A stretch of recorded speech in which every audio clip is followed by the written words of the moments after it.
Hey guys, welcome to our channel. இன்றைக்கி வீடியோவில் நம்ம என்ன டாபிக் பற்றி பார்க்க போகிறோன்னா, நீங்கள் விரும்பக்கூடிய குறிப்பிட்ட பர்சன் இப்போ உங்ககிட்ட சரியாக பேசுகிறது கிடையாது. அப்படி பேசினாலுமே அந்த பழைய காதல் அவங்கக்கிட்ட இருந்து நான் ஃபீல் பண்ண மாட்டேங்கிறேன். அவங்க பழைய மாதிரி என்கிட்ட ரொம்ப லவ்வோட பேசணும், கேரோட பேசணும்னு நினைக்கிறப்போ அவங்க அந்த காதலை வெளிப்படுத்த மாட்டேங்கிறாங்க. அவங்களுக்கு என்கிட்ட பேசுகிறதுக்கு பிடிக்க மாட்டேங்குது. இருந்தாலும் நான் கம்பல் பண்ணுறனால நார்மலாக ஃப்ரெண்டு மாதிரி என்கிட்ட பேசிகிட்டு இருக்காங்க.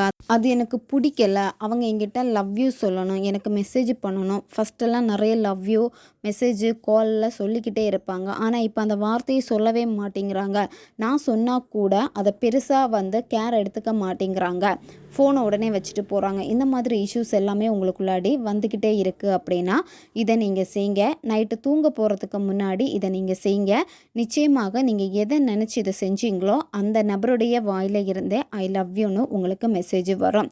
இதை நீங்கள் கரெக்டாக ப்ராப்பராக செஞ்சீங்க அப்படின்னா மறுநாளே நீங்கள் நினைக்கக்கூடிய அந்த மெசேஜ் உங்களுக்கு கிடைக்கும். நம்ம சேனலை நீங்கள் இதான் ஃபஸ்ட் டைம் பார்க்குறீங்கன்னா மறக்காமல் சப்ஸ்கிரைப் பண்ணிக்கோங்க. பக்கத்தில் இருக்கக்கூடிய பெல் பட்டனையும் கிளிக் பண்ணிக்கோங்க. அப்போ தான் நான் போடக்கூடிய வீடியோஸ் எல்லாமே உடனுக்குடன் உங்களுக்கு நோட்டிஃபிகேஷனில் வந்துக்கிட்டே இருக்கும். அங்கே வீடியோக்குள்ளாடி போகலாம்.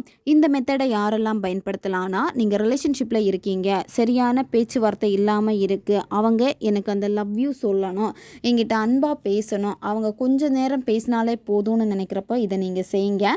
பேசுகிறாங்க, அது ஒரு ஃப்ரெண்டு மாதிரி கொண்டு வந்துட்டாங்க அப்படின்னா பழைய லவ்வை எடுக்கிறதுக்காக இதை நீங்கள் செய்யலாம். ஒன் சைடு லவ்வில் இருக்கிறவங்களும் இதை தாராளமாக பயன்படுத்தலாம். நீங்கள் ஒன் சைடாக லவ் பண்ணிட்டு இருக்கிறப்போ அந்த நபருக்கு வேறு ரிலேஷன்ஷிப் இல்லை, அவங்க சிங்கிளாக இருக்காங்க அப்படின்னா இதை நீங்கள் பயன்படுத்திக்கோங்க. எந்த டேயில் வேணும்னாலும் இந்த மெத்தடை நீங்கள் செய்யலாம். எந்த நேரத்தில் செய்யணும் அப்படின்னா நைட் நீங்கள் தூங்க போகிறதுக்கு முன்னாடி இந்த மெத்தடை நீங்கள் செய்யுங்க. பெட்டில் படுத்துக்கிட்டே இந்த மெத்தடை நீங்கள் செய்யலாம். இந்த மெத்தடை செய்கிறப்போ உங்கள் மைண்டு ரொம்ப ரிலாக்ஸாக இருக்கணும்.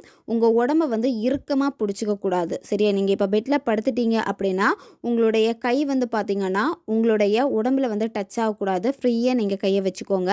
கால்களும் அப்படி தான், ஒன்றோட ஒன்று சேர்த்து வச்சுட்டு நீங்கள் தூங்கக்கூடாது. காலும் பார்த்திங்கன்னா ஃப்ரீயாக நீங்கள் விட்டுக்கோங்க. இப்போ எப்படி நீங்கள் நடப்பீங்களோ நடக்கிறப்போ உங்களுடைய கை கால் பார்த்திங்கன்னா ஒன்றோட ஒன்று டச் ஆகாது. பார்த்தீங்களா? அந்த மாதிரி தான் நீங்கள் படுக்கணும். ரொம்ப ரிலாக்ஸாக படுத்துக்கோங்க. பெட்டில் படுத்து இந்த மெத்தடை செய்ய போகிறதுக்கு 2 ஹவர்ஸ் முன்னாடியே நீங்கள் சாப்பிட்டுக்கோங்க, அல்லது 1 ஹவர் முன்னாடியே சாப்பிட்டுக்கோங்க. சாப்பிட்டுட்டு உடனே பெட்டில் படுத்துட்டு இந்த மெத்தடை நீங்கள் செய்யக்கூடாது. மைண்டு கரெக்டாக வேலை செய்யாது. உங்களுடைய எண்ணங்கள் பார்த்திங்கன்னா சரியாக இருக்காது. எதையோ திங்க் பண்ணிக்கிட்டே இருப்பீங்க. ரொம்ப ஸ்ட்ரெஸ்ஸாக ஃபீல் பண்ணுவீங்க. நீங்கள் மெத்தடை கொஞ்சம் ஃபோக்கஸ் கொடுத்தீங்க அப்படின்னா இந்த மாதிரியெல்லாம் இருக்கும். அதனால் ஃபஸ்ட்டே நீங்கள் சாப்பிட்டுக்கோங்க 2 ஹவர்ஸ் முன்னாடியே. மெத்தடை செய்கிறப்ப ஃபஸ்ட் என்ன பண்ணணும் அப்படின்னா உங்கள் உடம்பை நீங்கள் ரிலாக்ஸ் பண்ணுறதுக்கு மூச்சு பயிற்சி செய்யணும். மூச்சை மெதுவாக மூக்கு வழியாக உள்ளே இழுத்துக்கோங்க. 1 செகண்ட் அல்லது 2 செகண்ட் ஹோல்டு பண்ணிவிட்டு வாய் வழியாக மூச்சை மெதுவாக வெளியே விடுங்க. இந்த மாதிரி 10லேருந்து 15 வாட்டி நீங்கள் செய்யணும். மைண்டு ரொம்ப ரிலாக்ஸ் ஆகும். அதுக்கப்புறமா நீங்கள் என்ன பண்ணணும் அப்படின்னா யார் உங்ககிட்ட நல்லா பேசணும்னு நினைக்கிறீங்களோ அந்த குறிப்பிட்ட பர்சனை நினச்சிக்கோங்க. நீங்கள் விரும்பக்கூடிய அந்த நபரை நினச்சிக்கிட்டு அந்த பர்சன் உங்ககிட்ட ஐ லவ் யூ சொல்கிறாங்க. காலாக இருக்கட்டும் அல்லது மெசேஜாக இருக்கட்டும், இல்லை நேரில் உங்ககிட்ட பேசுகிறாங்க, ஐ லவ் யூன்னு சொல்லிட்டு உங்களுக்கு ப்ரப்போஸ் பண்ணுறாங்க. ரொம்ப நாளாக நீங்கள் வெயிட் பண்ணிகிட்டே இருந்திருப்பீங்க, அவங்க வாயிலிருந்து எப்படா அந்த ஐ லவ் யூங்கிற வார்த்தையை நான் கேட்பேன் அப்படின்னு. ஸோ அந்த ஏக்கம் உங்களுக்கு இருந்துக்கிட்டே இருக்கும். அப்போ அவங்க சொன்னால் நீங்கள் எவ்வளோ சந்தோஷப்படுவீங்க அதை நீங்கள் கற்பனை பண்ணணும். அந்த நபர் உங்ககிட்ட ஐ லவ் யூன்னு சொல்கிறாங்க, அவங்கக்கிட்ட இருந்த மெசேஜ் வருது. அந்த மெசேஜை பார்க்குறப்பவே ரொம்ப ஹாப்பியாக ஃபீல் பண்ணுறீங்க. நீங்கள் சேட் பண்ணிகிட்டு இருக்கிறப்ப சடனாக அவங்க சொல்கிறாங்க. அப்போ எவ்வளோ சர்ப்ரைஸாக உங்களுக்கு இருக்கும். அதே மாதிரி காலில் பேசிகிட்டு இருக்கிறப்போ சடனாக அவங்க சொல்கிறாங்க உங்ககிட்ட. அப்போ நீங்கள் கேட்குறப்போ ஒரு சர்ப்ரைஸில் எவ்வளோ உணர்வுகள் சந்தோஷமாக வெளிப்படும். அந்த உணர்வு நிலையை அப்படியே நீங்கள் கற்பனை பண்ணிக்கோங்க. உங்களுக்கு காலில் சொல்லணுமா அல்லது மெசேஜில் சொல்லணுமா அல்லது நேரில் அவங்க சொல்லணுமா அதை நீங்கள் சூஸ் பண்ணிக்கோங்க. இதை நீங்கள் விஷுவல் பண்ணிக்கிட்டே இந்த ஸ்விட்ச் வேர்டை நீங்கள் சொல்லணும். Unconditional love get now successfully. Unconditional love get now successfully. ஸ்விட்ச் வேர்டு சிங்கிள் வார்த்தையில் தான் வரும். ஒவ்வொரு வார்த்தைக்குமே பார்த்திங்கன்னா ஒவ்வொரு பவர் எனர்ஜி எல்லாமே இருக்குது. ஆங்கிலத்தில் தான் வரும்.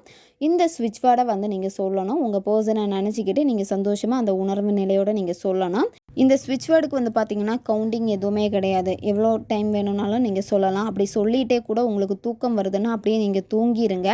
உங்களுக்கு எவ்வளோ நேரம் சொல்ல முடியுமோ அவ்வளோ நேரம் நீங்கள் சொல்லுங்கள். அதுக்கப்புறம் பிரபஞ்சத்திற்கு மனசார நன்றியை தெரிவிச்சுட்டு தூங்குங்க. மொபைல் எதுவுமே எடுத்து பார்க்கக்கூடாது. அவங்க ஆன்லைனில் இருக்காங்களா, எப்போ அவங்க ஆன்லைன் வந்திருக்காங்க, அதே மாதிரி அவங்க எனக்கு ஏதாவது மெசேஜ் பண்ணியிருக்காங்களா, இல்லை ஏதாவது சோஷியல் மீடியாவில் வந்து அவங்க ஆக்டிவாக இருக்காங்களா இல்லையான்னு போயிட்டு அவங்கள வந்து செக் பண்ணிகிட்டு இருக்கிறது, இல்லை கால் பண்ணலாமா இல்லை நம்ம மெசேஜ் பண்ணலாமான்னு நீங்கள் பார்க்குறது, இது எதுவுமே நீங்கள் செய்யக்கூடாது. உங்களுடைய வேலை என்ன, அந்த பர்சன் உங்களுக்கு இப்போ வந்து கால் பண்ணிட்டாங்க, நீங்கள் கேட்ட மாதிரியே அந்த வார்த்தையை வந்து உங்ககிட்ட சொல்லிட்டாங்க, அதுதான். அதை நீங்கள் உணர்வு பூர்வமாக நினச்சிட்டீங்க, அது உங்களுக்கு ரியாலிட்டியில் நடந்துடுச்சு அப்படின்னு நீங்கள் கற்பனையும் பண்ணிட்டீங்க. அப்போ உங்களுக்கு சந்தோஷம் அதிகமாக இருக்கும். சரியா? அதை நீங்கள் அப்படியே மனசில் நினச்சிட்டே நீங்கள் தூங்கிடுங்க.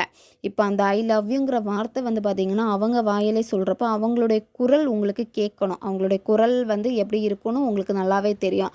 அது மெசேஜை நீங்கள் ரீட் பண்ணாலும் சரி, இல்லை நேரில் வந்து அவங்க பேசுகிறதா இருந்தாலும் சரி, இல்லை அவங்க ஃபோனில் சொல்கிறதா இருந்தாலும் சரி, அந்த வாய்ஸை கரெக்டாக நீங்கள் விஷுவல் பண்ணிவிட்டு நினச்சிட்டு அப்படியே நீங்கள் தூங்கிடுங்க. நிச்சயமாக நீங்கள் நினச்சது உங்களுக்கு நடக்கும். நீங்கள் கரெக்டாக ப்ராப்பராக பண்ணீங்க அப்படின்னா மறுநாளே அந்த நபர் வந்து கண்டிப்பாக இந்த வார்த்தையை வந்து உங்ககிட்ட வந்து சொல்லுவாங்க. நீங்கள் எதிர்பார்க்கக்கூடாது. நீங்கள் எக்ஸ்பெக்ட் பண்ணாமல் பிரபஞ்சத்தை முழுமையாக நம்பி அது உங்களுக்கு நடந்துடுச்சு அப்படின்னு அதுலேயே நீங்கள் வாழ்ந்துட்டு இருந்தீங்க அப்படின்னா நிச்சயமாக உங்களுக்கு பிரபஞ்சம் அதை நடத்தி கொடுப்பாங்க. எக்காரணத்தை கொண்டும் இது நடக்குமா நடக்காதா அப்படின்னு சந்தேகப்படக்கூடாது. உங்களுக்கு நம்பிக்கை இல்லாமல் பிரபஞ்சத்தை சந்தேகப்பட்டுட்டே இருந்தீங்க அப்படின்னா எப்போவுமே நீங்கள் அந்த குழப்பத்துக்குள்ளாடியே இருப்பீங்களே தவிர உங்களுக்கான மேனிஃபெஸ்டேஷன் வந்து உங்களுக்கு ரிசல்ட்டை வந்து கொடுக்காது. இந்த மெத்தடை தொடர்ந்து நீங்கள் 7 நாட்கள் ஃபாலோ பண்ணணும். ஒரு நாள் கூட வந்து பார்த்திங்கன்னா கேப் விடக்கூடாது. பெண்கள் தீட்டு சமயத்தில் வந்து இதை வந்து செய்யலாம். நீங்கள் நான்வெஜ்ஜு சாப்பிட்டுக்கலாம். எந்த விதமான பூஜை முறைகள் எதுவுமே இதில் வந்து கிடையாது. மைண்டை கரெக்டாக வச்சுட்டு நீங்கள் பண்ணுங்கள். எக்காரணத்தை கொண்டும் சும்மா எதையாவது யோசிச்சுக்கிட்டே இருக்காதீங்க. உங்களுடைய நார்மல் வேலை என்னவோ அந்த வேலையில் ஃபோக்கஸ் பண்ணுங்கள்.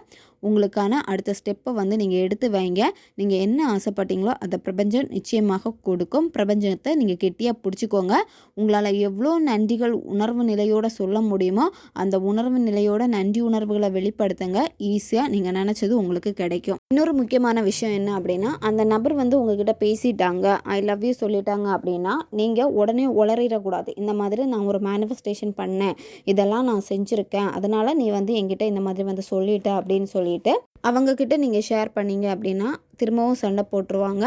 திரும்ப அவங்களுக்காக நீங்கள் மேனிஃபெஸ்டேஷன் பண்ணுறீங்கன்னா அது உங்களுக்கு வேலை செய்யாது. ஏன்னா அவங்களுக்கு உங்ககிட்ட பேசணுன்னு ஒரு எண்ணம் வந்து தோன்றும். அதை அவங்களே வந்து பார்த்திங்கன்னா அவாய்ட் பண்ணிடுவாங்க. இந்த மாதிரி வந்து ஏதோ நீங்கள் செஞ்சனால தான் வந்து எனக்கு அந்த மாதிரி தோணுது அப்படின்னா அவங்களுக்கே தோண ஆரம்பிச்சிடும். அவங்க அதை வந்து கண்ட்ரோல் பண்ணிட்டாங்க அப்படின்னா இது உங்களுக்கு வேலை செய்யாமலும் போயிடும் மேனிஃபெஸ்டேஷன்ஸ். சரியா? அதனால் எக்காரணத்தை கொண்டும் நீங்கள் சொல்லாதீங்க. நான் நிறைய வீடியோ பதிவில் இதை ரிப்பீட்டடாக சொல்லிகிட்டே இருக்கேன். இந்த ஒரு மிஸ்டேக்கும் நீங்கள் பண்ணவே கூடாது. ஓகே காய்ஸ், தேவைப்படுறவங்க இதை பயன்படுத்திக்கோங்க. நம்ம சேனல் உங்களுக்கு பிடிச்சிருக்குன்னா மறக்காமல் சப்ஸ்கிரைப் பண்ணிக்கோங்க. வீடியோவை தேவைப்படுற உங்கள் ஃப்ரெண்ட்ஸுக்கும் மறக்காமல் ஷேர் பண்ணுங்கள். அவங்களுக்கும் இது உபயோகமாக இருக்கும். அடுத்த ஒரு வீடியோ பதிவில் சந்திக்கலாம். நன்றி.